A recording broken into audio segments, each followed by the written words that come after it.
Well, good evening, everyone, and welcome to our Shalem live webinar. My name is Jo Lang, and it's lovely to have so many people joining us tonight on what is a fascinating topic.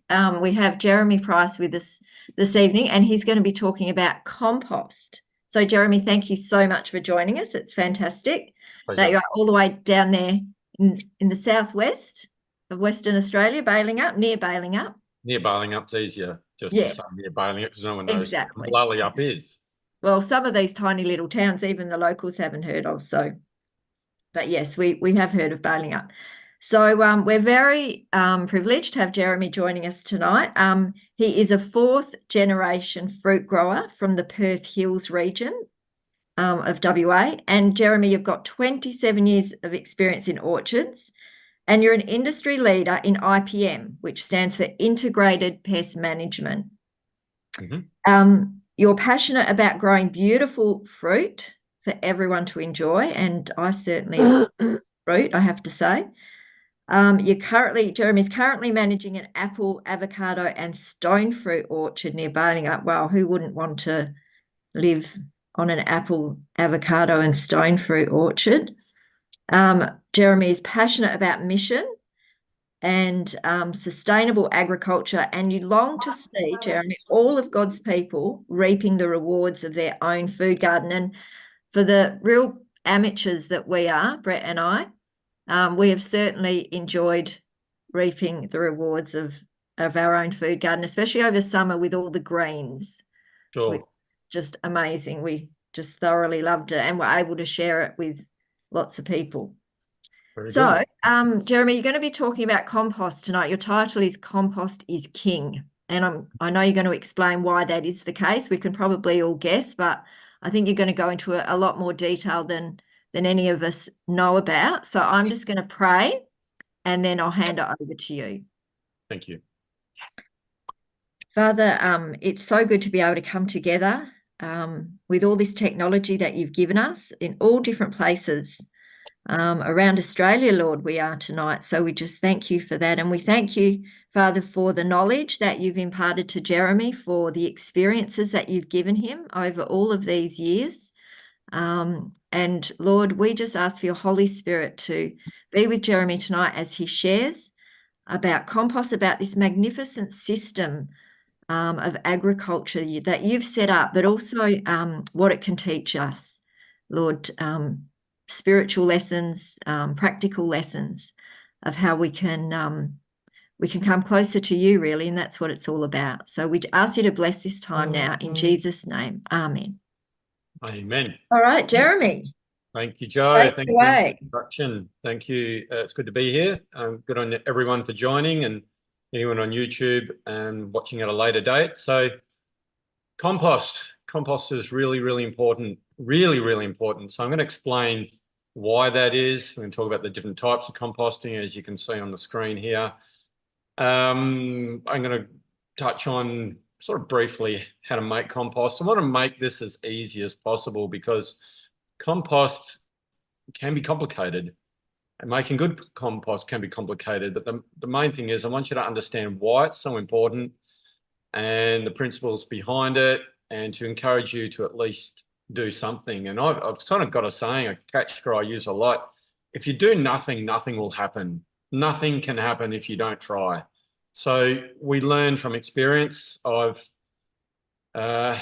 Jo said, there's actually that 28 years experience was a few years ago. So, maybe 30 years experience in farming and composting and biological systems. It's been a fairly recent thing for me, the last maybe 10 or 12 years, and we keep learning. And I'm fortunate to have really good mentors. My main mentor is a compost maker.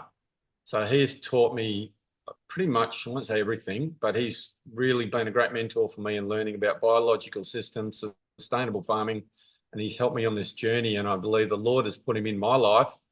And he's a blessing to me and me to him, and we've got a great relationship, and I can pray for him and his family, certainly supportive of what they do. And, I want to see us as God's people being the head, and we seem to be always catching up in everything, don't we? We're yeah, we need to, God ordained his people, has called his people to be the head, not the tail. If you read in Deuteronomy 28 and the blessings, and he wants to bless us, but he can't bless us if we don't use knowledge, if we don't work, if we don't put effort into what we're doing. And I've put a lot of time and effort into knowing what I know, doing what I do. I work hard. I'm passionate about all this. I believe this is part of God's plan, and I think compost is part of God's plan, because as we see through this presentation, we are mimicking nature. We're trying to restore a very broken system, and the curse that was from Eden, you can't undo the curse, but in some way we can reverse it a little bit. And God's given us the way, and composting is part of that. And it's a very exciting time to be in agriculture, because science and technology and a lot of companies now are producing some really good products and giving us some opportunities. So I'm going to start here talking about compost. We've got time later on, if we get through all this and I've answered your questions, I might even give you a little tour through my garden. I've got another PowerPoint you can look at. You can see what my garden has undergone, the changes in the last 2 years. I've only been on this site for 2 years, and I started from scratch. It's actually quite exciting to see what can be achieved in a very short period of time. So let's carry on now. So what is compost? Compost is an organic material that's undergone controlled biological and chemical decomposition, resulting in a stable humified substance that is resistant to further decay. All right, so that's a fairly scientific description, I suppose, but it is basically decomposed organic matter, and that is done through the biological processes. The chemical processes are natural processes, so the nutrients in the certain environment, nutrients released from the biology help in that decomposition process. So given the right conditions, that organic matter breaks down and turns into what's called compost, which I'll show you what composes compost. And yeah, that's the next part. So the different types of composting: Static compost is the picture down there on the left is just a pile, as you can see, of scraps and hay and grass and clippings and organic matter. There might be some wood chips in there, or it might be a bit of manure in there. And basically, you just pile it up and leave it. And the biology works in itself. Biology's there. It's in nature. It's in anything that was once living. There is biology living on that. And the process of, we talked about this in other talks, biology. So we're talking about the soil food web. Everything has bacteria on it. A lot of things have fungi on it. There's protozoa, there's nematodes, there's all kinds of things. And then, of course, we know the earthworms, the bigger forms of the microbiology. Their main purpose is to decompose. So we have nutrients, and the plant processes, they generate life, the miracle of life. So all the processes that are happening in the plant, the chemical processes, make a piece of fruit or a vegetable or a grass or a seed or whatever it is. And then it gets to a certain point where it's at peak maturity, which for us is the fruit or vegetable that we eat. And then it starts to decay. Once we harvest it, everything's in decay. And that's where this biology, which is living on the skin or the surface of the plant, works to decompose. That's what nature's process is decomposition, breaking it down back into the soil where it can be reused. It's called nutrient cycling. It's nature's way of nutrient cycling. Now, we take the produce, the fruit, the vegetable, whatever, we remove that from the garden, we bring it into our home, we put it inside us. So that biology, a lot of it ends up inside our stomach, which is really, really good for us. Those biomes is the best thing you can do. You see these probiotics, and you pay a lot of money for these things. Well, just eat lots of different fruits and vegetables, living food, healthy food, organic food, your own food, even better. And amazing things happen. The scientists are now understanding just how important that diversity of biology in your stomach turns on your autoimmune system. And it's the same in the soil. And it's just, so this boiler, you can't see it, but it's all over. It's everywhere. It's on your hands, it's in the soil, it's on the plants, it's on everything we eat. So this decomposition process happens very slowly in a static pile. It sits there, and over time, things will just decompose, right? It just breaks down very slowly, but it will happen, okay?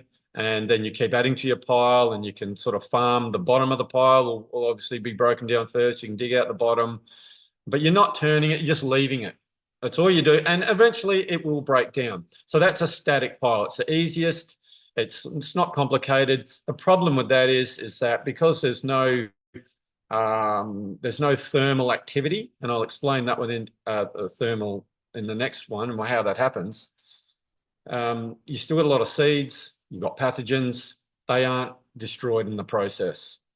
So that is the problem with a static pile. So if you've got clean material, that's fine, but if you've got diseases in there, probably not a good idea to put that in your static pile.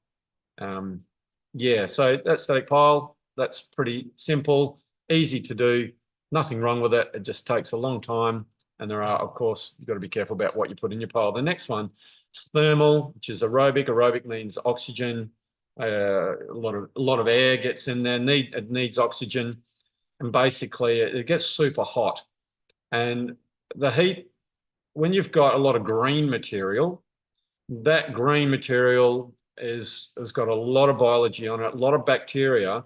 Bacteria breaks down soft tissue, the cellulose, and it multiplies so fast that it generates heat. And temperatures 70, 80, 90 degrees, very, very hot. It can literally burn your hands if you put them in the pile. So that does destroy seeds, weed seeds and pathogens and all that. But the problem is with a thermal one, it gets so hot that it can actually kill a lot of other biology. So biology works at all different temperatures. So you'll find biology in soil that's very cold. You'll find it in soil that's very hot.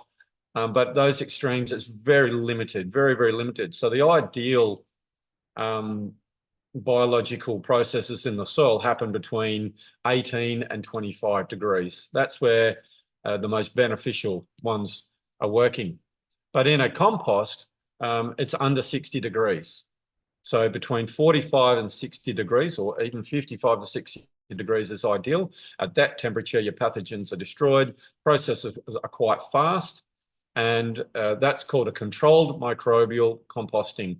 Now, those are turned, you see the machine, so that's a commercial setup from my friend in Biosoils, and he's got machines that do that. We don't have such machines. We have things called pitchforks. We make a pile. When it gets hot, you turn it. When it gets hot, you turn it. You've got to add a bit of water to cool it down if it gets too hot. And it's controlled, so you're monitoring it. It does take a lot of time and effort. Every 2 or 3 days, you might have to turn it in the early stages. And then gradually, as it cools down in the maturation processes, you don't have to do it so often, maybe once a week, every 2 weeks. Certainly in the first 2 weeks, there's a lot of turning. So you've got to be committed, really committed to a controlled microbial composting. So there's a lot of biological processes going on there.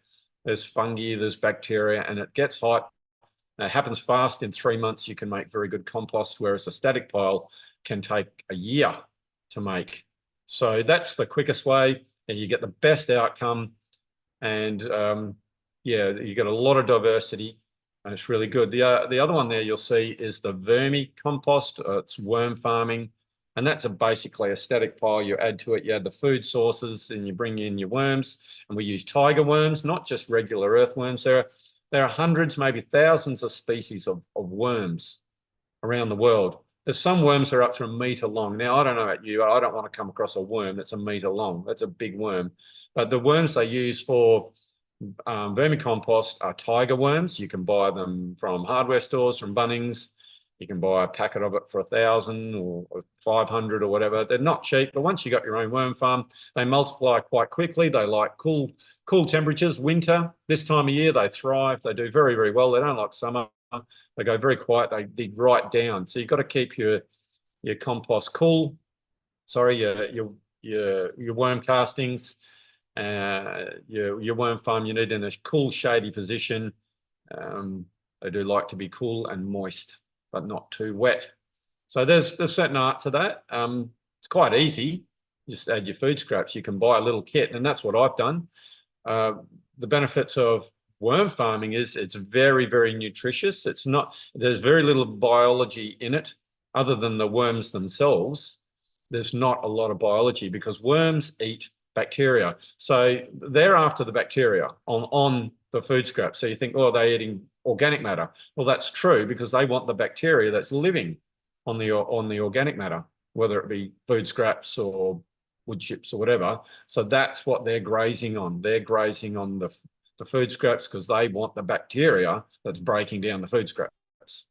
Okay, so they'll just chomp, chomp, chomp away. But when they process what we call their castings, their own manure, that is the most nutritional substance that a plant can have. It's got all the nutrients needed for the plant, and because it's in the soil in a natural process, they're in the soil around the root zone. They're depositing their castings in the soil right where the plant needs it. It's plant available. It's very, very soluble. So that's the beauty of worm castings, that it's very soluble, very plant available.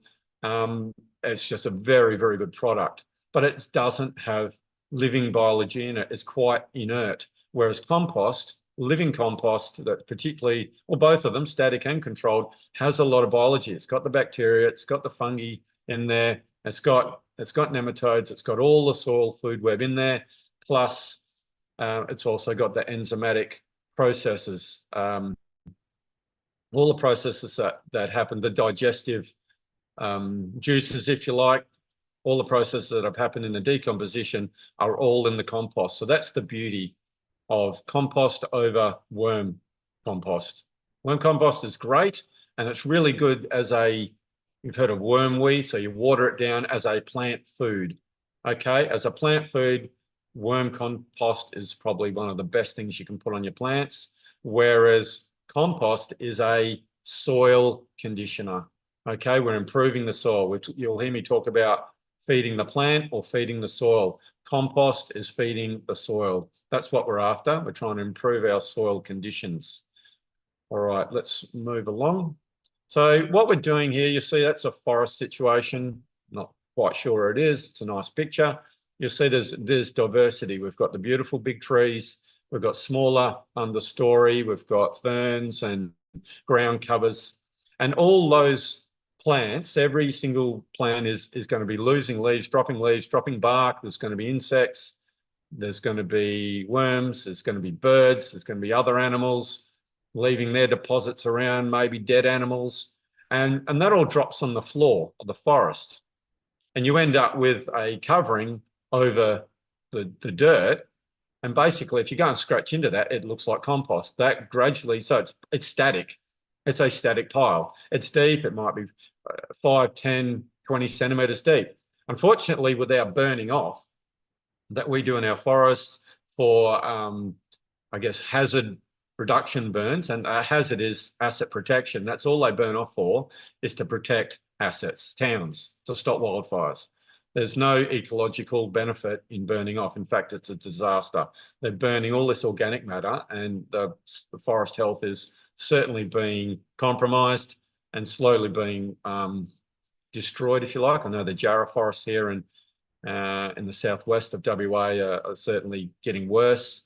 The dieback, because they're losing all that organic matter. It's being burnt off every so often, 5, 6, 7, 8, 9, 10 years.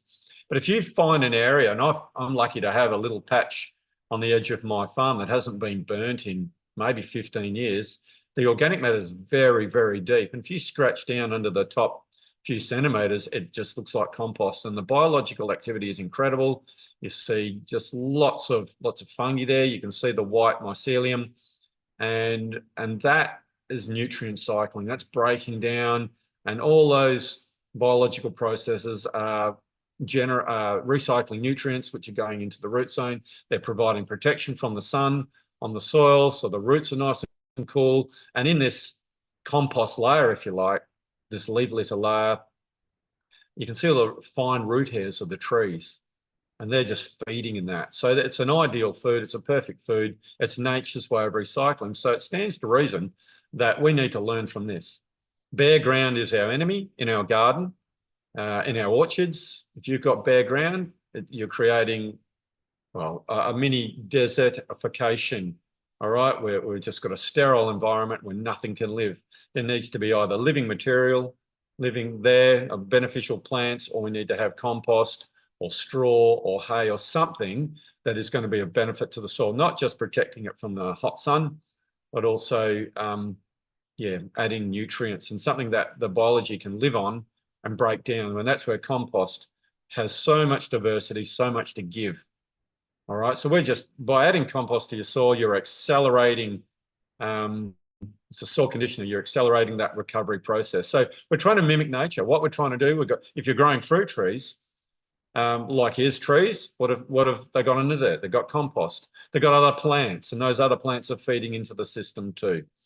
All right, let's move along. So this is the soil food web. You can see there on the left, we've got our plants and the roots and the shoots, and as they die down, even the roots, they die off also. And that's organic matter, and that's food for bacteria and the fungi. And like I said, leaves and branches and bark falls down, and the fungi breaks the more woody material down.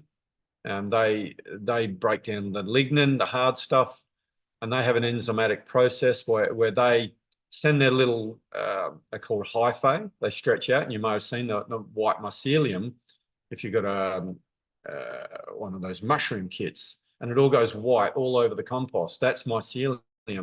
They spread out over and they release enzymes on the organic matter, and it decomposes. All right, those enzymes release nutrients, and then it's absorbed back into the body of the fungi again. With the bacteria, they just multiply on the simple sugars, glucose particularly, and a lot of those plants are made of cellulose, and there's a lot of glucose and that in there. So they feed on sugar. We know that when you're sick, we're told don't ever have sugar if you've got a bacterial infection, all right, because bacteria breeds. Well, that's where you do, if you want a compost bowl, you need to have simple, because basically those leaves and fine roots and that, they're made up of basically complicated sugars, carbohydrates. Sugar is a carbohydrate. They're just more complex. Cellulose is just more complex carbohydrate, chains of carbohydrates really, and that's easy for the bacteria to break down. So you look at an animal on the side of the road, a roadkill, and it's bacteria. They'll break that down very, very quickly, and within a couple of weeks, all you'll see is a pile of bones and black slop. That's bacteria. Okay, so they've broken down, they're decomposed that tissue, that soft tissue. Whereas the fungi, they work harder and take longer, but very, very beneficial. Then you've got the nematodes behind it. Nematodes are good. You've only heard of the bad ones, the root feeders, and they're bad because we've created an environment that kills all the good ones. But in a healthy environment, the one that God created, there's fungal and bacterial feeders, there's predators, the nematodes, they'll eat anything. They'll eat protozoa, fungi, bacteria, anything. They eat other nematodes. So those nematodes are really good. They're like little worms in the soil. And as they decompose, if they eat the bacteria and the fungi, they are releasing all that nutrients into the soil, or indeed, when you've got them in your compost bowl, into the compost bowl. So you're getting a really nutritious, I guess, substance as it breaks down. And we're going to have a look now and see what that substance is called. It's called humus, humified compost. The aim is to produce or purchase a finished product that is very rich in humus and beneficial microbes. So the beneficial microbes are mainly bacteria and fungi doing the work in decomposition. So they attach themselves to the bark and the leaf matter inside your compost, and they'll break it down. And then along come the nematodes, along come the protozoa, and they eat the other, the bacteria and the fungi. So that's sort of how that sort of web works. And what's left behind is the substances, the broken down substances, which is called humus. Also in there, the digestive processes, like I said, there's enzymes in there and other digestive processes. They're also in that compost. And that when you rinse that compost, or when it's in the soil, that also is very beneficial in breaking down minerals. breaking down locked up minerals in the soil. Our soils are full of minerals. There's all kinds of, there's iron, there's zinc, there's calcium, magnesium. All these minerals are in our soils, but they're unavailable to the plant. So this biology, when they leave behind their enzymes and digestive processes, they're very good at making these nutrients available. So that's where compost is so important. So that's what humus is. It is these, I guess, this substance. So whatever that organic matter was, it might have started as wood chips, grass clippings, and hay. By the time the biology's done their work and this process has happened over 3 or 4 months, you end up with this substance that is called humus. It feels fairly light in your hand. It obviously smells earthy, a little bit sweet, and it sort of clumps together, a little bit like clay. It's a bit like black clay, but not as wet. It's very nice, sort of earthy smell to it. So that's what we're after. So compost that has been humified it's been completely digested. You cannot see what it started off as. Where most compost that you buy, you can still see wood chips and sticks and bits of bark still in there. So that's not fully digested. It's still okay. There's still a lot of biology in there, but the full process hasn't happened yet. But that's okay, because that process does take a long time for it to completely humify. All right, so when you've got quality compost, it will increase soil biology. As we said, there's biology in the compost, and that'll end up in your soil. It'll induce disease suppression. Okay, so what this biology does, it colonizes around the roots of the plants, and it's in the best interest of the plant to look after that. So the plants are feeding the biology, and a lot of these, the biology, they eat pathogens. To them, they don't just eat bark and wood chips and leaves. They'll also eat other pathogens. It's food for them. They eat each other. When there's no food around, they eat each other. So if you're a pathogen in there, you're going to get eaten. Something's going to eat you. A nematode's going to eat you. A protozoa is going to eat you. So it's really, really important that we have the full diversity of biology, that soil food web, because the bad guys get eaten up. That's the beauty of compost. It's healthy. It's good.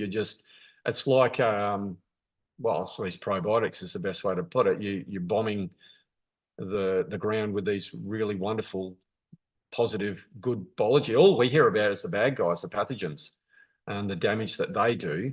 So that means we've got a system, and in my orchard, or a lot of orchards and farms these days, the systems are so sick. And we can relate that to our own body. If we eat bad food, if we don't look after ourselves, we're not going to be strong. We can't fight off pests and diseases. If we have a good, healthy diet, and we look after ourselves, and we follow God's ways, we are able to resist pests and diseases. But in industrial farming, we've depleted our soils. We're force feeding them with chemical fertilizers. Plants are under stress. They get sick, so we just add more chemicals. So they are totally dependent upon chemical fertilizers and chemicals to keep the nasties at bay. It's just like we giving our plants poison every week, just in case. All right. So the plants are under stress the whole time. So with a natural system, like a forest system, and I ask the question, who's feeding the forest? The forest has its own system in place, and basically it's compost. The good biology is there. They're doing all the work. And until man comes along and interferes with that, diseases don't exist. It's only since man's come in and interfered. So, yeah, we're pretty good at stuffing things up. So we're trying to, I guess, regenerate. That's where the word regenerative farming comes from. We're trying to regenerate what was once there, a healthy living system in the forest. White man comes along with their bulldozers, with their axe, with their fires, knock everything over, and planted crops. And within a generation, the soil's burnt out and all those systems are dead. Now we understand why those trees live, and we're now trying to reproduce that. All right, what's the other one? Stimulate roots development because of the nutrients in the compost and those digestive processes. The roots just thrive in that environment. increase water holding capacity. Okay, this is really interesting. So compost is it's made up of minerals. It's made up of organic substances, a lot of carbon. All right, so you can't actually call humus. You can't really identify what it actually is. You know, it's just humus made up of all kinds of different minerals and substances. But the one thing it does have, a lot of carbon, and it has a mild negative charge. So what happens there is like you add it to your soil, and then water comes along in the form of rain or irrigation. Now, water is H2O, and what that means you've got a positive and a negative charge. So the positive charge clings to the negative charge of the humus particles in the compost. So you're actually improving your water holding capacity by having this organic matter. And that goes for any organic matter, but particularly humus is really, really effective in holding water. And I've seen by improving soil on my farm in Manjimup, when I was doing organics, my water usage went down by 40%, which is a massive saving on pumping, saving on water. The other one is CEC, cation exchange capacity. So cations, so elements have a positive or a negative charge. For an example, magnesium is Mg++, so it's got two positives.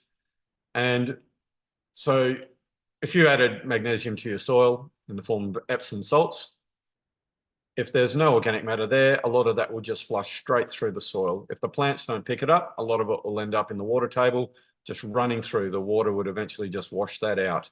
If you've got compost in the form of humus there, the humus with its negative charge, guess what? The positive of the magnesium. I've got a chart, we'll show you this a bit later, but basically your fertilizers that you put on, particularly your positives, magnesium, calcium, what's that, potassium, did I say potassium? And others, they've got this positive charge. You don't lose them. They're held in the soil. And that's why you don't get your nutrient leaching like you would in sterile soils. So in the rain that we've got or winter, a lot of our nutrients are washed through. But the more humus you've got, the more you'll keep.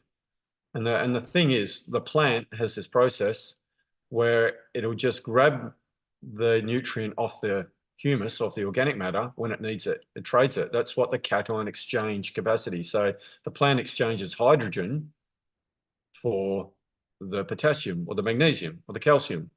So that's nature's way of doing it. Now, if there's no organic matter there and the plant releases hydrogen, what you end up is very acidic soils, but the hydrogen will then hold on to will cling to the humus. So this is wonderful because what it means is that's called a buffer. So salt's another thing. Instead of the salt being in the soil and causing problems for the plant, it literally clings to the humus. So the humus can actually hold a lot of the bad guys too, and the plant won't grab them because it doesn't want them. So it actually holds up all the bad stuff as well. So it can prevent leaching, but there might be bad heavy metals or whatever there, but they're held up in this compost material. So it's really, really important. Okay, let's talk about humus for a second. Humus is a fertile, rich soil formed from organic materials such as dead, decaying plants and animals, predominantly made up of a colloidal form resembling clay, which the main chemically active fraction, which is the main chemically active fraction of the soil. Humus is 5 times as effective as clay in nutrient exchange. It holds on to both cations and anions. So the anions are the negative. It is the storehouse for nearly all nitrogen. So a lot of nitrogen, a lot of the plant material that's from compost starts off as nitrogen and carbon. And so this nitrogen is a very stable, very, very stable form of nitrogen, rich in humic substances that can dramatically affect CC. We talked about that. Acts as the glue in the crumb structure. So we've talked about clump structure in other talks. Soil structure. I guess we haven't got a lot of time to talk about that, but it's, yeah, around the root zone, the roots release their own sugars, and then you've got this humus, and it all kind of sticks together. but in a good way, creating this like a home for bacteria, a home for fungi, a home for other microorganisms, holding nutrients, holding water. It's creating this like safe house around the roots. All right, and it all kind of sticks together. It's amazing. Significantly influences soil's ability to store water. Talked about that. Storehouse for microbes, nutrients, and water. All right, so that's humus. We need humus. Okay, the water efficiency, I think we won't stay here, but it does hold a lot of water. Just quickly, we won't spend a lot of time here. All right, exchangeable cations in the soil. And we can see, just look at that chart there. Down the bottom, and there's a root hair coming off, and we see that K plus. So the plant wants potassium. ¿La garganta o esto? And it gives off hydrogen. The plant says it exchanges hydrogen every time it wants something. So it exchanges hydrogen and it can grab something off the clay or the humus particle. So they're using, for the example, let's use clay, but humus is even more effective. So you can see the positive charges there that are stored. Calcium, magnesium, and potassium are the main ones.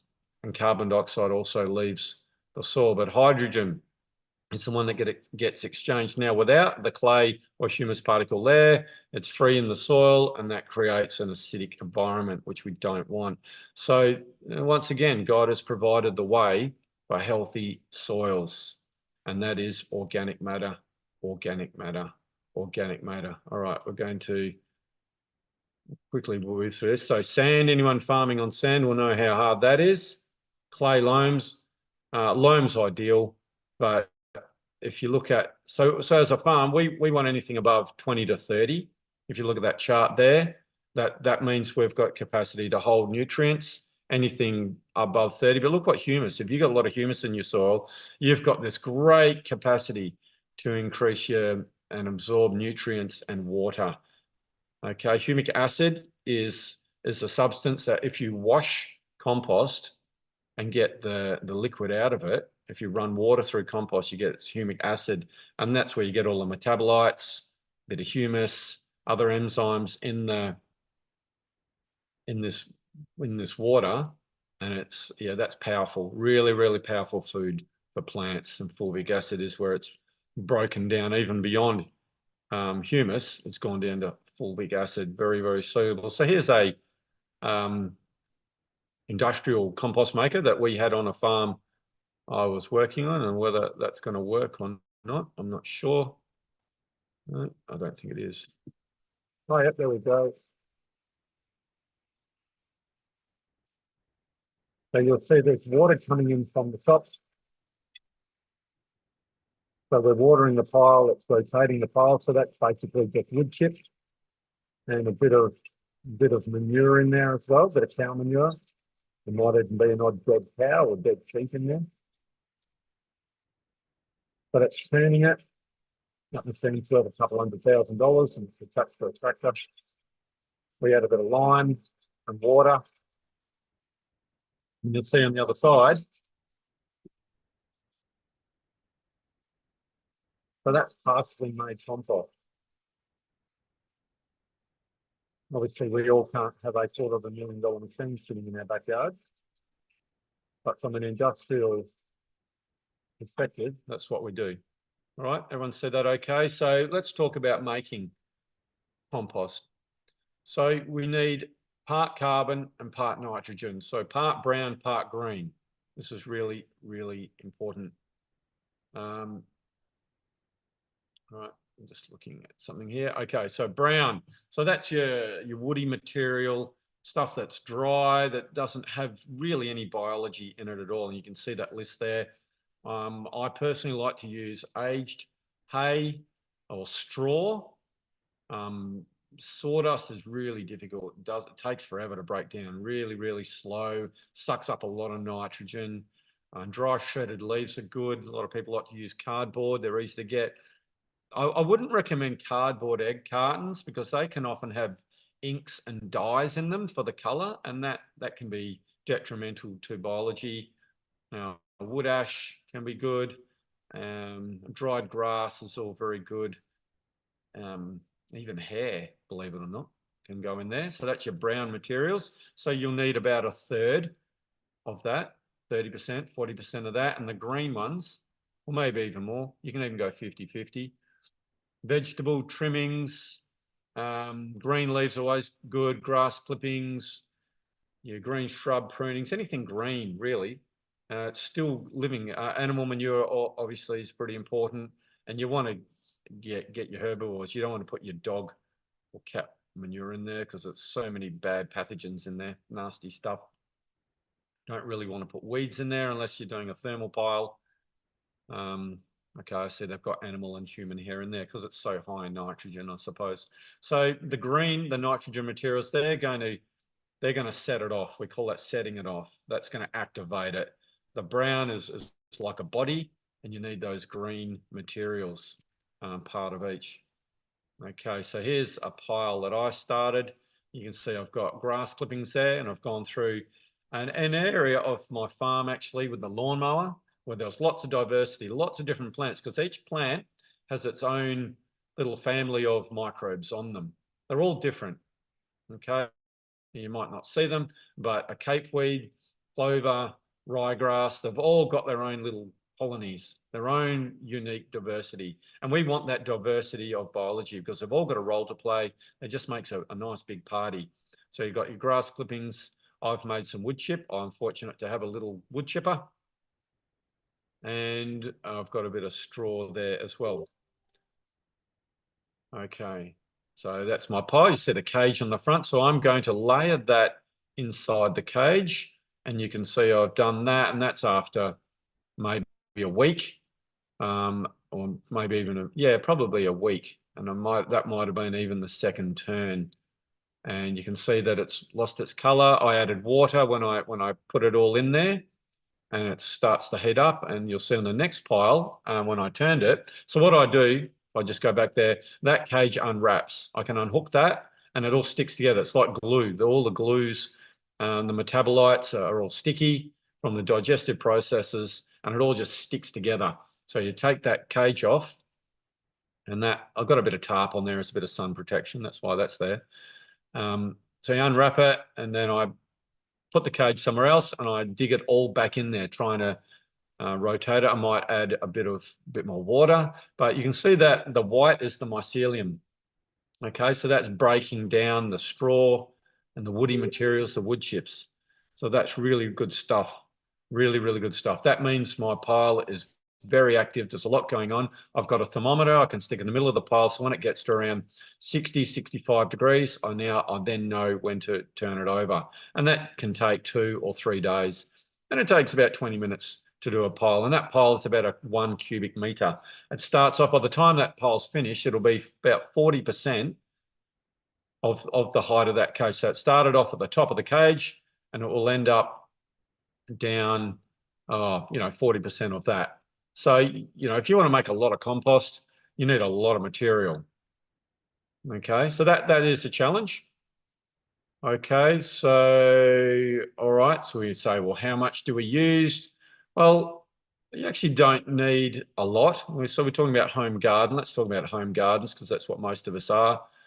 This presentation was made for farmers as well. So you don't need a lot. You only need literally a few handfuls a square meter. The more you can do, the better. Look, if you've got a great resource of compost, you make a lot, or you can get a lot, buy a lot of quality compost, you'd plant in it. The more the merrier. You cannot overdo compost. There's a gardener in Britain, Charles Dowding, I think that's his name. Is that his name? Anyway, I've been watching him. He does some good stuff. The only problem is, if you look at Northern Hemisphere and different climates, they do things a bit differently. They don't have the summer demands that we do. But he's farming just in compost, makes his own compost, plants directly into compost, and it's incredible. He barely even waters. Now, we are talking about England, where it doesn't, they can go and get rain every week, or it's cool, 24 is a hot day. Whereas, we've had 45s this year. So, it's pretty important that we get as much of this humic substance in the soil as possible. It's going to cool your soil down. It's going to retain water. It's going to retain nutrients. So the more you can get, more access you can get, the better. Making your own is good. If you can't make your own, then we need to be able to resource it. And that's why at the beginning we said not all composts are the same. So a lot of the compost you buy in bags from hardware or even from the garden supply is not well made. It's so unfinished. It's made super hot. And when they make it super hot, a lot of the good biology is destroyed. And that's why often when you plant in them in your garden, you'll notice a lag in your plants for the first few months, because the nitrogen and all the nutrients that you put in there all goes to help break the compost down. It's just so unfinished. Whereas good finished compost, the plants have just got so much food, so much, they come away really, really well, and they're lush and they're healthy. It's such a big difference. But a lot of the stuff you buy is not quality. So how can you tell the difference? Well, it's very hard, and if it's cheap and in a bag, I probably wouldn't recommend it. You almost need to go to your supplier and find out how they make it and ask them and see. There are some good brands down here in the southwest. We have Biosoils, and that's who these guys are here. That's Brent down at Biosoils, and I can guarantee his. And there's another company called Seawise. That's the letter C Wise, and I know they make a very good quality product too. And I'm sure there are others that do, but you just might have to do a little bit of homework. Ideally, we want to make our own. The more that you can make, the better. But you're going to have to somehow get compost, whether you make it or buy it. All compost is better than no compost, but if it's too unfinished, it actually draws nutrients out of your soil. All the manures, everything that you put in there will be taken to continue to break your own compost down. So just going to briefly look at this, compost teas. I'm not going to spend a lot of time here because they're more advanced. I do this, and it's a way of, you take it if you haven't got a lot of compost, and I'm going to show you what we do if we don't have a lot of compost. This is one way of making a tea, and you need equipment to do this, and you need to know what you're doing. So I don't recommend it, but just out of interest. So where it does contain billions of species of microorganisms that are living in there, particularly bacteria, fungi, protozoa, and in the process of a 24-hour brew, you multiply just a portion of compost in a drum or in a unit, and it just multiplies it exponentially by the thousands and thousands. It supercharges your compost. And you use this liquid, but you've got to use it straight away because it's a living organism. It's a lot of byproducts in there. The humic, fulvic acids, like I was saying, these metabolites are all in there. And it's really, really good. But it does depend upon the quality of the compost. The better the compost, the better the outcome. Vermicompost, I think we've changed our view on that. We'd rather use more humified compost than vermicompost. And you can put it on your plants, so you can put it on the foliar. Wonderful for disease control. So quality compost, yes, aerated. So we're going to move on. So yeah, you add it. You add to your compost tea, you add a bit of molasses. That's your sugar source to help the bacteria fish emulsion or fish hydrolysate. Kelp's a very good food biostimulant, very good for plants, wonderful for the soil also.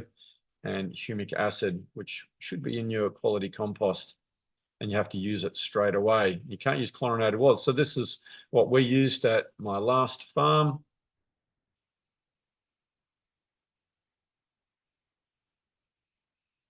All right, so that's an air blower. Putting out 150 litres an hour, or a minute, sorry. And you can see the strong aeration, and this is aerating for 24 hours. And it's basically just 5 kilos of compost in a bag in there.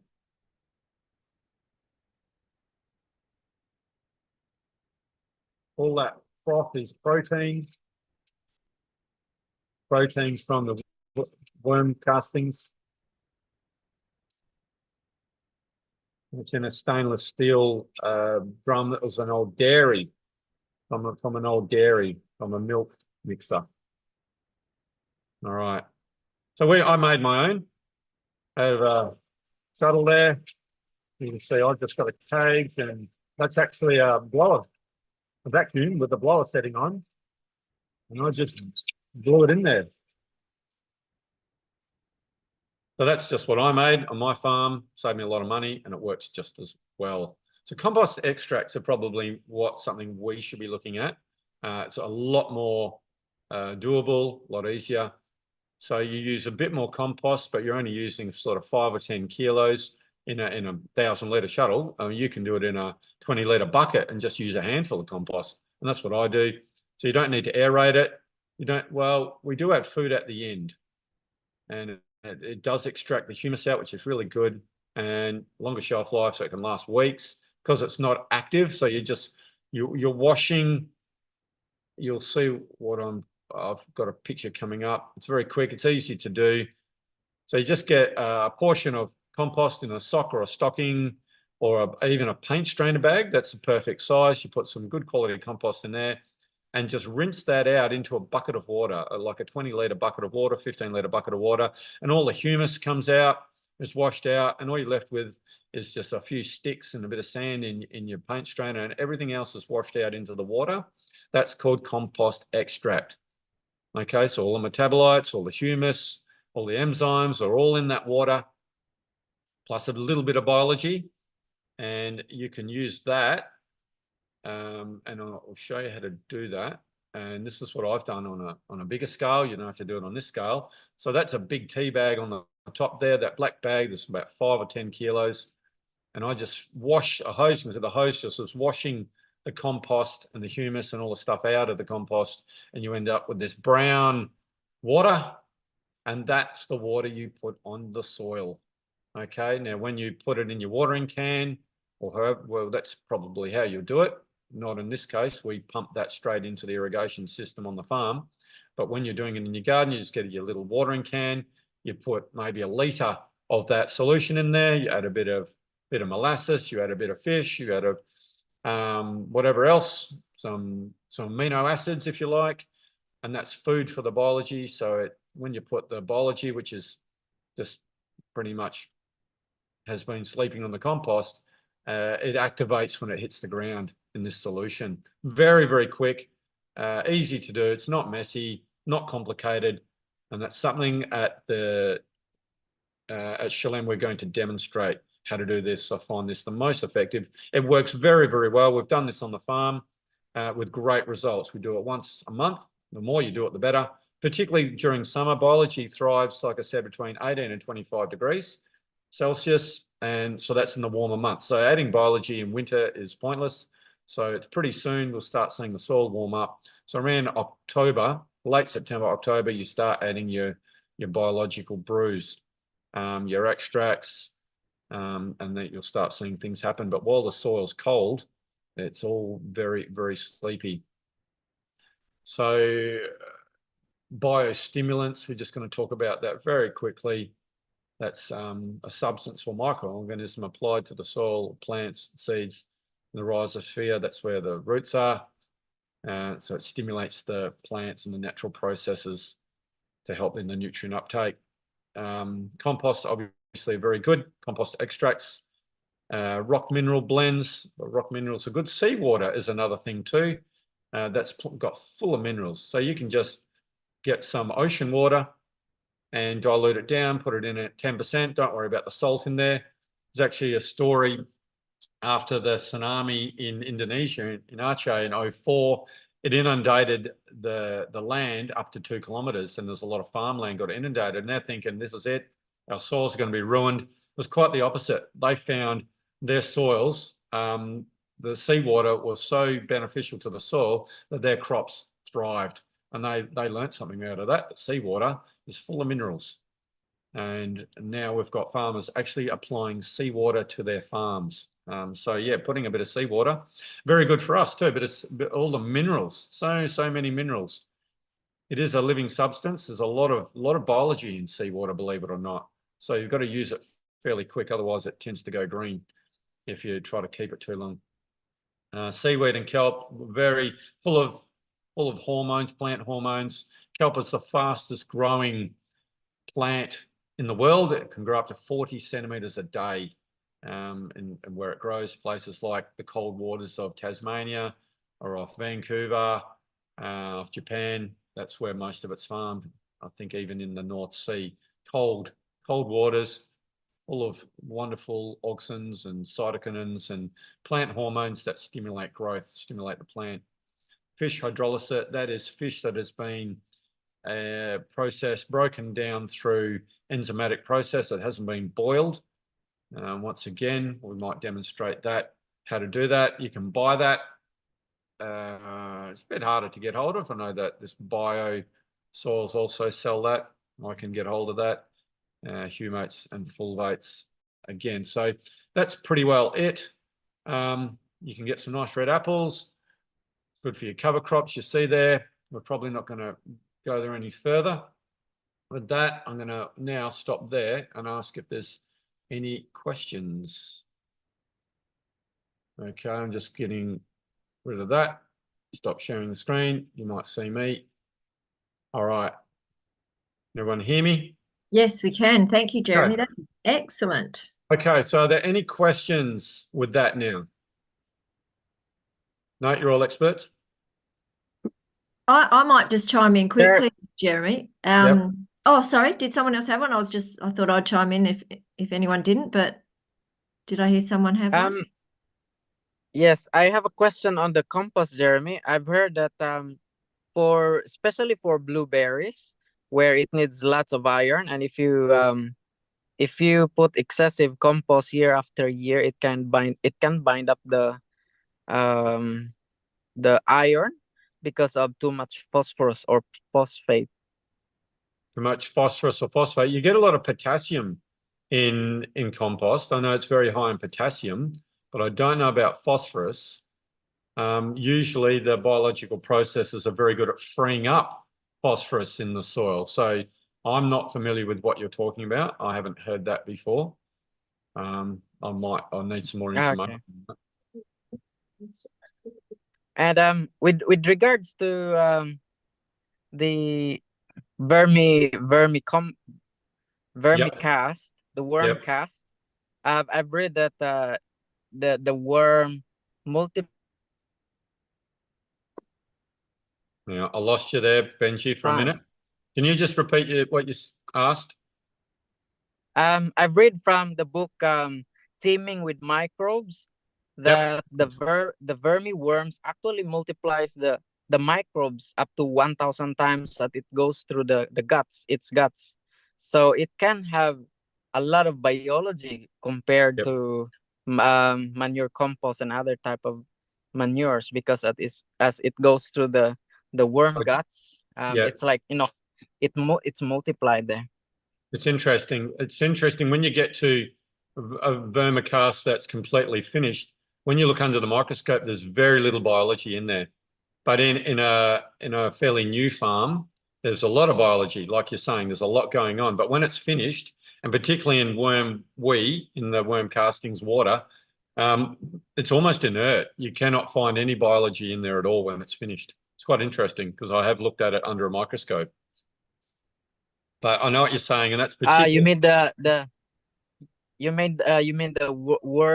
worm juice, not the worm tea, because that's what I use, the worm juice from the worm farm. Yes. And then I applied it to the soil. Very good. It's one of the best things you can do for your plants, but it is a plant food more than a biological food. Joe? Yeah. No, sorry. Naomi, you go. Oh, yes. Thanks, Jeremy. That was absolutely amazing. I can't believe that you just, it was amazing to just talk that amount of time with that incredible information. My question is, well, I grew up on an orchard and with lots of trees. My dad grew, but then myself living in the city, I ended up having a lot of trees that were in pots. Simply because that's how I'd bought them. My brother got them from a lovely Italian man who was downsizing and they were in pots, so that's how I got them, and so I kept them that way. I'm just wanted to know, when you're growing fruit trees in pots, what sort of would be the best way composting to do? Because I note that some of the ways at Shalem that they've when they've planted trees, they've used different things within before they put the tree in the ground to actually make it more viable with growth. So what would you suggest for pots? It's interesting because last week we talked about the LMI planting method, and I might encourage you to revisit Go back that and look if you've at that. got Okay. time, because Sorry. you could just do that on a smaller scale. Oh, okay, good. So just different amendments. So you want some soil, you want some manure, you want some compost, and a bit of covering on the top of the soil, a bit of wood chip or straw or something. So Right. the principle would be the same. You're just doing on a smaller scale according to the size of the pot. Great. Yeah, And if you go on. is there something special you'd need to do? Because obviously I found like some pots the would dry out the quicker than, like, say, if it was embedded in the soil. So is there a particular things you should add to keep that moisture, because it's not obviously in the ground? Well, organic matter once again is going to hold, keep things cooler and more moist longer. So that humic material, that organic matter, is going to help. That's going to help more. But yes, pots just are going to dry out, particularly in summer. Keep the pots sheltered if you can. Cluster them or put something around them. Yes. Put a bit of greenery around, something just to keep those pots Great. a bit cooler helps. Thank you. Excellent. Thank you. I think Mel had her hand up earlier. Mel, did you have a question? Yeah, I've got lots of questions, but I'll try and keep it short. My food scraps, I go and I put them in the bucket, and then I take them out to put them into my very poor compost heap. But sometimes I leave it for a few days and it's got moldy. Is that no good? No, that's good. That's good. So what you've got is a biological process already started in your kitchen. And we all do it. We start seeing molds and other good bacteria breaking things down. So that's the biological process of decomposition. That's good. That's first question. Next one is compost tea. Yep. Thinking, all my weeds, I've got so many weeds. Can I just throw them in the bucket and put some water over them? And because I worry about the seeds too. Hopefully I'll get them before they flower. But I was just thinking, because I've heard that you can use compost tea for, comfrey. It breaks down really quick, and you can pour that over your garden. Can you do it with weeds as well? Okay, so it's not technically compost tea, but what you're asking is a very good question. You can do that as a plant food. So your plants, so if you're growing broccoli, the best thing to feed your broccoli plants on top of because your compost is going to help the soil, right? But if you want to feed the plants, you want to feed them decomposed broccoli leaves. And the best thing you can do is put them in water and let them decompose and use that water. So your weeds are the same. Your weeds, you can put them in water and use that. Yeah, the seeds can be a problem, but they should rot in the water too. But that is plant food. It's not soil food. There is a difference. Okay. So soil food is what we're talking about, improving the soil with compost. But what you're talking about is actually feeding the plants. That's nutrients. So what's going to happen with those weeds or green material that you put in the water, that's going to leach out its nutrients, and you want that back on the plant, not so much in the soil. Okay? Yeah. Put it around Jeremy, the room. So yes, but you can do that. Yes. Go on. just one question for me, Jeremy. Yep. We live next to a stock trader. It's called Wamia. It's a stock trader place. Yes. And we get our manure from them. So it's a mixture of cow manure, sheep manure, all in one. Yes. Now, you don't know what they're feeding them. So we've used it before and we get lots of weeds. Is there a way of treating, because I get a trailer load at a time, is there a way of treating the manure without actually damaging, obviously, the benefits of manure? Okay. Yeah, there is. There is. So you need to heat. What I would do there, what you might want to do is So how much are you talking about? Are you talking about a trailer load or bags or what? Yeah, 7x4 trailer. So, and it's stocked up. It's quite a big amount of it. Have you got access to grass clippings? A lot of grass clippings? Yes. Because what you could do, get a whole bunch of grass clippings and mix it in there, and that'll heat the pile. And that should cook all the seeds in there. So the more grass clippings you can get, that'll heat the pile, but really mix it in, and then every 2 or 3 days just shuffle that pile, and that'll cook all the seeds, all the grass seeds in there. How long will that take, you reckon? About a week or two, couple of weeks. a week. Yeah, well, Fantastic. you want to let it cool down. So after you've heated it up, then you want to Yeah. cool it down, and that could take 2 or 3 weeks. Just watering it's fine. No, you don't want it too watered, because then you'll stop all your biological activity. You'll drown So them. that'll be okay in a couple of weeks, just to throw all around your plants, your trees and all the rest of it. The longer you could leave it, the better. If you could leave that a month or so, the longer you leave it, the better. But that superheating process would be the only thing you can do to kill the seeds is put those grass clippings in. That's green nitrogen material. That'll heat that pile up. But you do have to That's good to rotate it know. every 2 or 3 days. Okay. And one more thing is, Go on. sorry, I'm pushing it, but my son thinks he's got an idea. You know, you get a tube, stick it in the ground and put all your food scraps straight into the ground, and he reckons it attracts the worms, and it breaks down and it goes straight into the soil. I don't know. I was thinking we should try that maybe by the fruit trees. Yeah. Yeah, look, all that does work. It's just slow. It's just really, really slow. You're better off making a pile somewhere, a static pile, and making compost, and then putting the compost around your trees. Yeah. Because what'll happen is in the decomposition process, the microbes might rob other nutrients from around the tree to go break down those scraps. Right. You know what I'm saying? So the biology is looking for energy, and they want nitrogen to help break those things down, and they might rob it from the tree or from the soil near the tree. So you're better off making it separate somewhere else and then adding it to the tree later. Yeah. Yeah. So you want to add good, healthy, finished products around your soil, not green things, because it's just going to it'll starve the tree.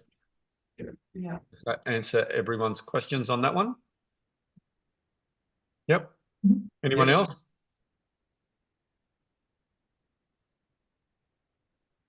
If no one's asking a question, Oh, they want to ask more questions.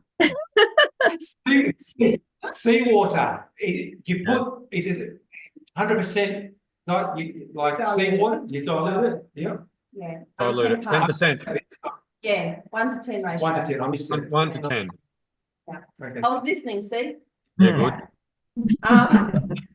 But we also, with our lawnmower clippings one time, this is all our mistakes, hey, we thought it was a good idea to get the lawnmower clippings and throw it around our plant. No. Just straight.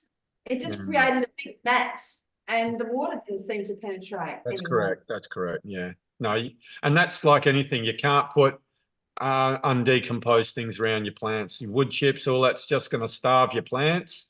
That's going to draw energy actually out of the soil away from your plants. You've got to put those things in a pile and decompose them. Make a static pile somewhere or a pile and just rotate it, add a bit of water and finish them off before you put them around your plants. But that's a good lesson, hard lesson. So I noticed yours was nice and aerated, your little mesh structure Yes. for a static pile. I Yeah. don't know if class that as a static pile. No, that's not that's a thermo-controlled one. The static piles just sits there in a box.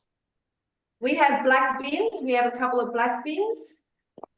Sometimes I've had the lid on, sometimes I had the lid off, and I put the compost in there. I don't know if they're...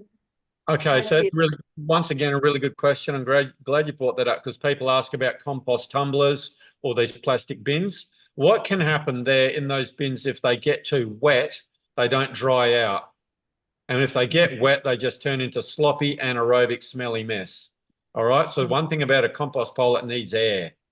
So you talked about the cage has good airflow and it can get a bit dry around there. But inside those plastic bins, they can't breathe. Mm. And that's where it can just get really, really sloppy and gross in there.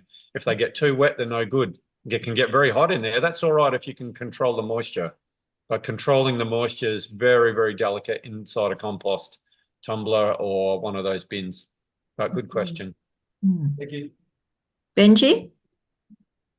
Jeremy, for example, your soil is deficient with certain minerals. Do you look at the soil test what you are deficient with, and then try to balance it before adding compost to top up the nutrition? Yeah, definitely. Yeah. So compost, we're working with impoverished soils. Remember, our soils are sick. And it is a good idea to find out what your mineral imbalances are. Compost isn't the answer to everything, but in time it would be. In a perfect situation, it is the answer to everything, but our soils are so depleted in minerals and out of balance and out of biology, we haven't got those natural processes happening. So we do need to supplement with minerals. Definitely. Definitely. And I saw your recipe on how much to put per square meter, and that's really good because there's a tendency of people putting a lot of compost into their garden beds. That's too much. So can compost be excessive? That's the If you question. Okay, yes and no. If it's well-made compost, it can't be excessive, but it's inexpensive. It costs $100 or more a cubic meter. So you know, unless you've got your own compost farm. So really, if you've got well-made compost, it's just an inoculant. You just want to be a few handfuls, or maybe say a bucket, or 10, say 10, 20 kilos a square meter, 10 kilos a square meter, or even 2 square meters, five, a few handfuls. You don't even need a lot, just a few kilos. And it's a soil inoculant. It's that biology, and that'll multiply in the soil with the manures and with the foods that you put in there, your fish and your seaweed and your molasses. That biology will multiply, and that's what So we want. that's why you use compost tea, Correct. because if you have a Correct. too big area. Yeah. Correct. All right. I have another question. Mhm. With compost, what are your concerns about antibiotics that are used with animals, if special compost is made up of manure from animals? Yeah. Okay. So that's a really good question. Where you source your animal manure, and this is why I actually don't use animal manure in my compost. I use grass clippings for that very reason, because a lot of the animal manure, if you get it from a feedlot, there's antibiotics, there's all kinds of growth hormones, and there might be wormicides definitely in there, and you just don't know. Unless you're getting an organic manure, you'll probably be getting chemicals and poisonous. So there's an argument right now, well, not an argument, over east in New South Wales, they're making compost from human waste, and they're finding it's a reasonable product, but there's things that, one, I don't know if I want to be eating from my own waste. One, I don't care how composted it is, but that whole ethical reason. But then there's that medical reason of all those medications and other hormones and stuff that doesn't get broken down by the biology. That's something biology doesn't break down. It is a problem. And so if you're sourcing materials for your compost pile, you've got to be very careful about the manures that you source. They either need to be organic or use grass clippings. And I just use grass clippings as my nitrogen source. Or chicken manure Thank you. works pretty well too. But I've got I've heard about the I've heard about the veganic movement in agriculture. That means no animal products. Yes, yeah, and I think that's it's a good plan. It's a good plan. It's safe and it's healthy. Yeah.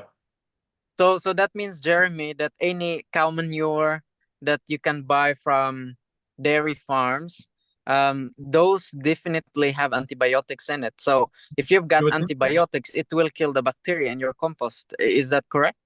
Yeah, it's not going to help, that's for sure. Yeah, Yeah. antibiotics, anti-life, absolutely. Yeah. Look, All right. I used some chicken manure on a compost pile once, and the compost pile did nothing. It just did not move. It just sat there. It did not decompose. And I'm thinking, what is wrong? And now in hindsight, I know it would have been all. It was from a chicken farm, and I don't know whether it was eggs or a meat farm, but it must have been so full of antibiotics that the compost did not break down. It did not work. So that's a bit frightening. With vermicomposting, Jeremy, do you think it will have the time of composting compared to like the traditional ones? It's a different process, different process. So you still need your other biology to break down your woody material. So I mean, in terms of the time of composting, is it quicker? no, because what you do with worm composting, you need to have a nearly finished compost to use in there, because worms won't break down wood chips and stuff. So it depends on what material you're starting with. So if you've got a lot of green, but then if you're using a lot of green cuttings and stuff, that's high nitrogen. It'll get too hot for the worms. They won't come in there. So you need to have some sort of almost a finished compost to start with. So all the commercial worm farms start with a compost base. And then Thank you. yeah, so it's another process in itself. Worm farming is a different process. Ren or Mel? Yeah, that was a good question, Benji, because we were going to ask about the cow manure. Yeah, we wanted to do more. I noticed you said green manure. You had a slide, whether it's another presentation. Yeah. But some people do cover cropping and things like that, or use the plants of green cover crop plants and turn it back into manure. Yeah. Yes. So that's the alternative to animal manure, is actually using cover crops, because they're high nitrogen. They draw nitrogen from the atmosphere, putting it in the soil.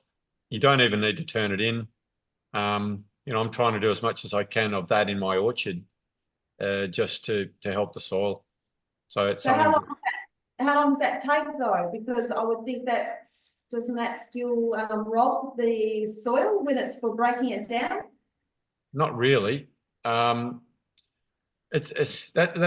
a really interesting point, because what happens is when the roots are actually got their nitrogen nodules.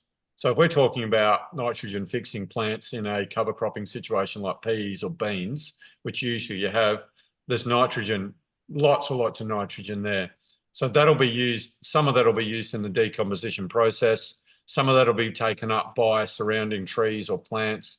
Others will be free living in the soil. Some will get leached out. But it depends if you want to dig your green crop in, or whether you just slash it and leave it.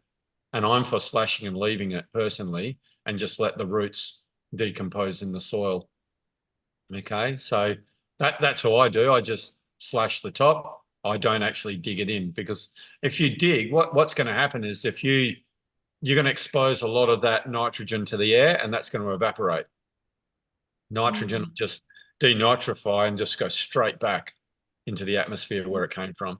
So you want to keep, you've just created structure underground with these roots and nitrogen and stuff going on, all this carbon movement, sugar movement around the roots, and you've just made beautiful soil structure. Don't go and damage it. Just slash it down and let the top decay. You can chop it up as fine as you can, but that's my philosophy on it. I'm not one for digging in green manure. I don't think it's necessary. So what do you use? What seed to cover crop? Is it alfalfa or? Alfalfa's really good because that mines the soil. It's got very deep roots and goes down like a meter and mines nutrients and brings it all up. So that's really good. Peas, beans are really good. Broad beans are wonderful for winter. So you wouldn't be planting broad beans now, you'd be planting peas this time of year. Peas are excellent. In summer, things like cowpeas, lucerne, like you said. Yeah, beans are excellent. All the beans are good, all the legumes. They're all nitrogen fixers. If you're looking for mass, things like oats and ryegrass, they grow a lot of root, but then terminating them is difficult. So, trying to kill them off without chemicals, they'll just keep growing. So that's one thing about ryegrass. Once you've got it, you tend to have it forever. The only way you can terminate it is by solarizing it, putting black plastic over it and cooking it, which works. Just look out for snakes because they go under there too. All right. Thank Welcome. Any more questions for Jeremy? Jeremy, you've talked a few times now about feeding the plant as opposed to feeding the soil. Just do you think that your average gardener would understand that? Because I'm thinking in terms of the fact that these worm farms are just prolific now everywhere. Do you think they know that that's feeding the plant, which is fantastic? You've said that's necessary, but then they also need to feed the soil with the humus that you're talking about. There's definitely a lack of understanding and knowledge on this matter. And it's something that I'm going to intentionally address at the Growth Conference. We're going to have a segment on feeding the soil versus feeding plants, because it's something that's very, very misunderstood. And I didn't understand it either when I first got into organics. We just think we're feeding plants. And once you start understanding, no, we've got to learn to feed the soil. And the soil, once you develop the system, it's almost self-generating. It's generating its own nutrients, its own cycling, and yeah, it's away. Yeah, and what we're doing, you do have to feed the plants though, because we have got a broken system. Our soils aren't good, and we do need those nutrients just to help to build things up along the way. But there is a difference. And we've got to do a bit of both. We've got to feed the soil and we have to feed the plants. But yeah, explaining that is a little bit more involved. So I am going to cover that, whether we do it on this forum, but it's definitely going to be covered at Shalem. Excellent. Wonderful, something to look forward to. And a plug for the Growth Conference. If anyone hasn't booked in yet, we still do have places available, some on-site accommodation, or you can bring your own caravan or tent. We would love to see you on the 20th of September. Absolutely. Benji? I've got a good example, Jeremy, of feeding the plants, hydroponics. Feeding the plants is hydroponics is purely feeding the plants. There's absolutely nothing. Yeah, it's just water. Whatever you put in the water goes into the plant. And all they're doing is putting in nutrients, and it's a limited amount of nutrients. Whereas in soil, you've got all kinds of biological activities going on, which are providing not just nutrients, but other chemical reactions. Autoimmune stuff is happening. It's incredible what they're learning happening in the soil. When you've got a certain amount of biology, it turns on the autoimmune system of the plant. Plants communicate to each other. The biology is communicating to each other. And in a hydroponic system, there's none of that happening. And you're getting food that's sterile, food that's got no disease resistance. It's just horrible. And that's what we're eating. We're eating empty food. Whereas biological grown food or healthy food in healthy soil has all what God intended. Let's just say that. It's much, much better for you. The nutrient densities much higher. Flavors are much better. Storage is better. Much better for us. Thank you, Benji. Brilliant. All right. Well, thank you so much, Jeremy, for a very well thought out and delivered presentation. We really appreciate it. We look forward to hearing more at Growth. I think we've got another Growth one. Conference. Anyone Oh, else? we've got another one? Okay. Someone's got a question then. Oh, we got another one. Who? Oh, Jenny. Sorry, Jenny. Are you on mute? Jenny, we can't hear you. Still can't hear you, Jenny. No. What's going on? Bottom left corner, mute, unmute yourself.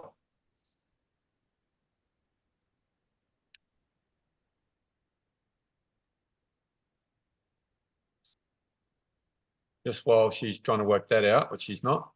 Do we have 3 minutes to have a look at my garden? Yes. Or is it too late? No, Yes, let's see love the to Yes, garden. see, love to please. see your garden. All right. I will see if we can come back to Jen, if she can, so we can hear her. So Mhm. I need to share another screen, so just bear with me. Mhm. It is. I where thought is you it? were going to take us on a tour. Well, I am, if I can work out how to have a screen on. Hang on. Just give me a minute. No. Oh, what have I done? I can't even get to it. No, can't go in there. No, I haven't got it ready. Where is it? Oh, there it is. Okay, here we go. Second, there we go. My garden. Let's play. Play, but I can't get up there. How can I get up there? All right. We see that. So that's how it started. When I moved here 2 years ago, that's all I had. I had a bit of grass out the back and a bit of clay. And that's my first garden bed I started. Thought I got better document this. A couple of months later, so that was about 6 weeks later, I built a few more beds. Just a bit of tin, bit of 4x2. And you can see in the front there's my first peas had come up. And just a bit of soil from down the paddock. You tech screws, that's about it. Very, very simple, very, very cheap. Just scrap materials. And then there's another month later, probably getting close to November in the first year. So we got some potatoes, a bit of corn starting to come up. The peas are getting up there, a few other greens, some purple cauliflower, tomatoes were in. All right, there's another view of about that time. And then here's the summer garden. So this has all happened within 4 months of the beginning. All right. So if you think it takes time to develop a garden, it doesn't take long at all. So that's just through compost and compost extracts and cow manure mainly. I like to use organic cow manure in the establishment of my gardens, but I've certainly had a lot of food. And then last year, I planted another few garden beds at the back here, some longer beds, and I was going to put raspberries in there. There's strawberry plants along the front. That's set taken this afternoon, so you can see the raspberry canes are up top mesh, and they're going to have a massive crop on them. I'm not going to put strawberries in there again. And the garden's been harvested, and it's sort of getting into that in-between phase now. But I've planted some few bit of cauliflower, and I've got onions in the back here, a few peas coming up, broad beans at the back. Okay, and then here's the quick tour from the other day. Hi everyone, we're just going to have a little quick tour of my garden. There's my garden shed with all the implements. There's always a bit of work in progress, a bit of soil going into some garden beds. I'm lucky to live on a farm where I can just go dig some soil up out of the orchard. And here we go, I've got a windbreak at the back. The easterlies scream through here, so just a bit of protection. Some of this time it's the norwesterlies in the winter. See a garden bed in preparation here, just a bit of pea straw down, a few broad beans just growing on their own. This bed here is going very well. We've got a few broad beans in here, and you'll even see in the middle where I've even got some cauliflower growing in the middle there. So these broad beans, the idea is to feed the soil, but also to nourish those. It's a good companion. Bit of nitrogen, free nitrogen from the air for those cauliflowers. Just an experiment I'm trying, see how that goes. Got some cauliflowers and broccoli and cabbages here. They're coming on really well. Got a few broccoli ready to pick. They're not huge. Nice little broccoli. Some beautiful lettuce. Look at them.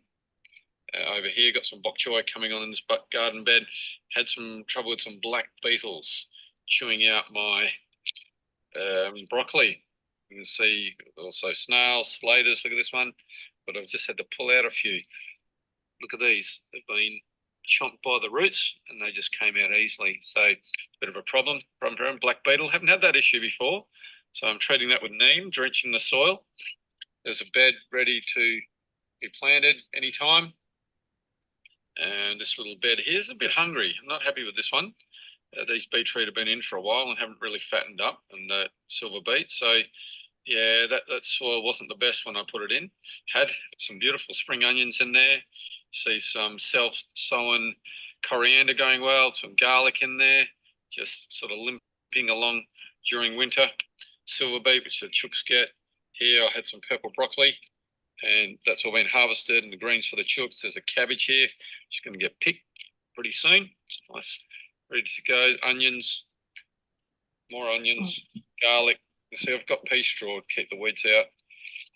Silver beet. Chooks got to have their silver beet. They love it. Now this bed here is going really well. This is my Brussels sprouts. Definitely the best Brussels sprouts I've grown. Some really, really good outcomes here. Look in here. There's some nice big fat ones there. Not everyone likes Brussels sprouts, but you know, I love them.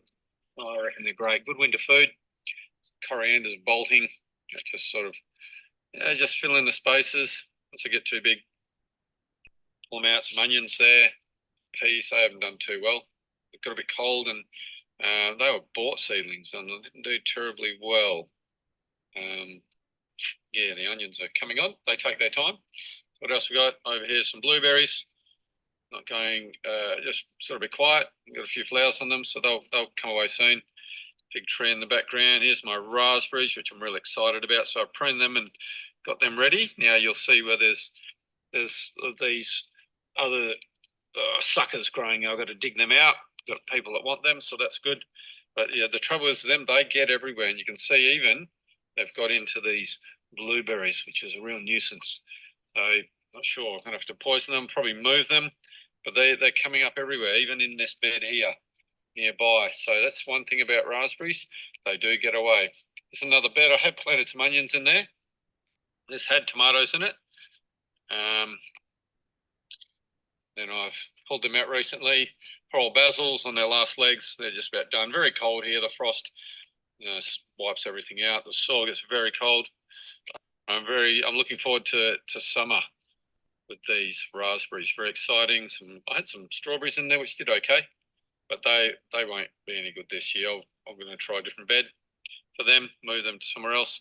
Lemon tree's magnificent. That was just a couple of years ago when I come here, it was just a stick. It was nearly dead.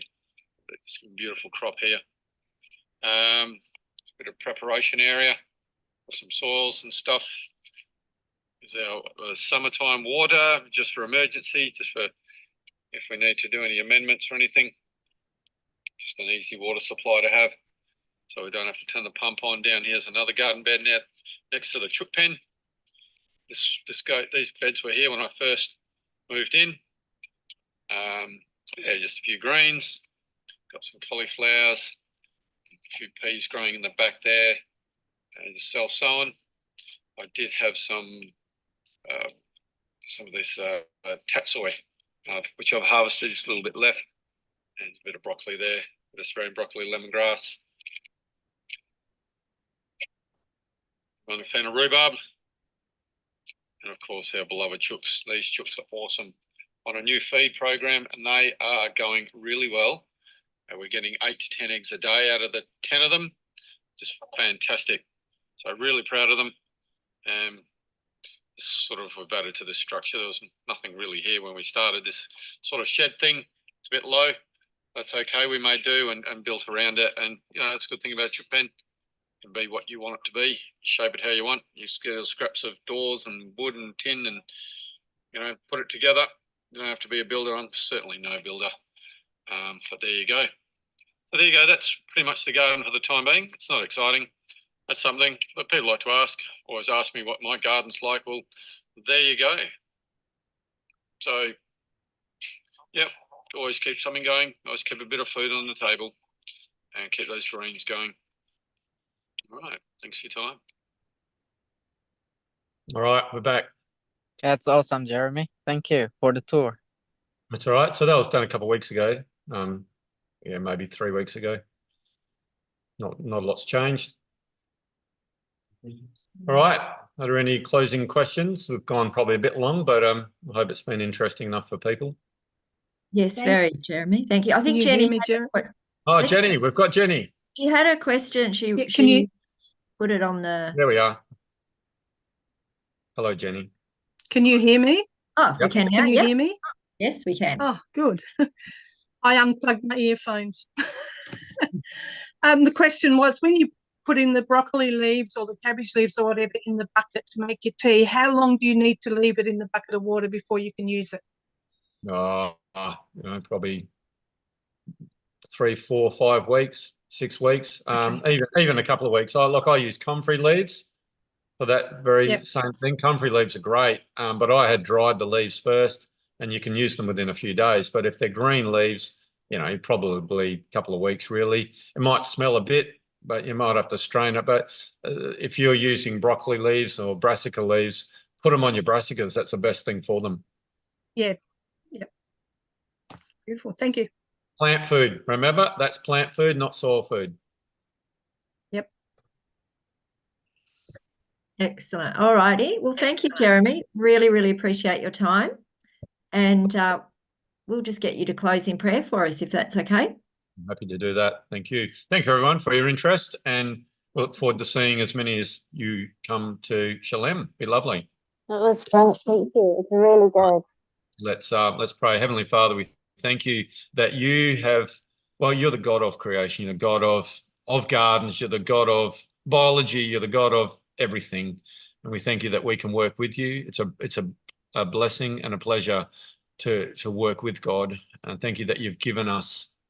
And although the soil and the ground is cursed, and it was cursed for our sake, we thank you that you did it out of love. It is a blessing. It is such a blessing to do this, Lord. I know that I'm blessed for it. I'm blessed to be able to share this information. I thank you for the people that are interested. And I pray that you help us all to continue to grow, continue to learn, to continue to practice, to share, that we might have abundant crops and just be blessed in our harvest, Lord. We know this is going to be important coming down the track, but we need to continue to learn and be ready for that time. So, Lord, help us to spread this message, to generate more interest, and just just have wonderful, abundant gardens that are blessing us and our families. Thank you for being with us tonight, and everyone here too. We pray in your holy name, Jesus. Amen. Amen. Amen. Thank you, Jeremy. Thank you, everyone, for joining us, and we'll see you all again next week at 6:30 for our webinar. Lovely. All right. Thanks, Joe. Thanks, Jeremy. We'll see you a bit later. See you next week at Vic Park. Yes. Yeah. For sure. Excellent. All righty. All right, everyone. Just quick plug. I'm also doing talks in Cannington on the first Sabbath in October. I'm doing gardening talks in Cannington Church. All right. All right. Wonderful. All right. For sure. Thank you. All right.